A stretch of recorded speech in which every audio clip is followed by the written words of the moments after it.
Welcome back. Oil prices are falling again today on reports that the U.S. sent Iran a 15-point plan to end the war, though Iranian state media still says the country will not accept a ceasefire. Let's bring in former Israeli ambassador to the U.S., Michael Oren, who we've turned to throughout this war. It's good to see you again, Ambassador. You know, we cover it from the market angle, and oil prices are dropping, stocks are rallying. There's a lot of hope that the 15-point plan, the fact that Trump seems willing to negotiate here, although unclear what the Iranians are doing, is that hope justified? How do you feel about it?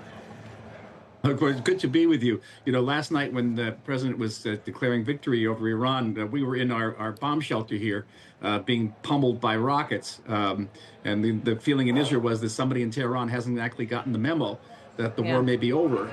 So for Israel, certainly, there's still, even today, we've had several missile attacks just this morning. So the major concern here would be these 15 points, whether they address the war goals as set out by Israel and the United States at the outset of the operation, which includes no more nuclear facilities in Iran, no more ballistic missile factories in Iran, no more Iranian support for terrorist groups around the Middle East, and then shipping out that 450 kilogram, nearly 1,000 pounds of highly enriched uranium. It's enough uranium for 11 bombs, nuclear bombs that the Iranians still have, shipping it out to a third country. And now Israel also has an additional request, and that is ending the fighting in the north, which is very, very heavy as Hezbollah continues to rocket the northern Galilee. And I think for the Americans, whether the Straits of Hormuz can be opened up and those gas prices can continue to fall.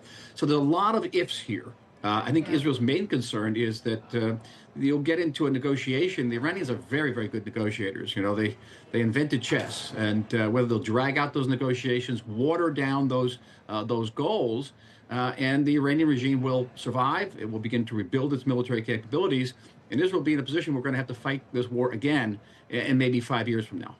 So are you saying it's not possible to do without legitimate regime change in Iran to make a peaceful deal? Well, you know, President Trump said there is a regime change already, and he may not be entirely wrong because the clerics have been eliminated. And to the best of Israel's knowledge, the people who are running, to the degree that Iran is being run by anybody, is being run by soldiers, by people in the IRGC and perhaps in the military. And they'd be more pragmatic. They're not theologians. So maybe there's a change of leadership in that way.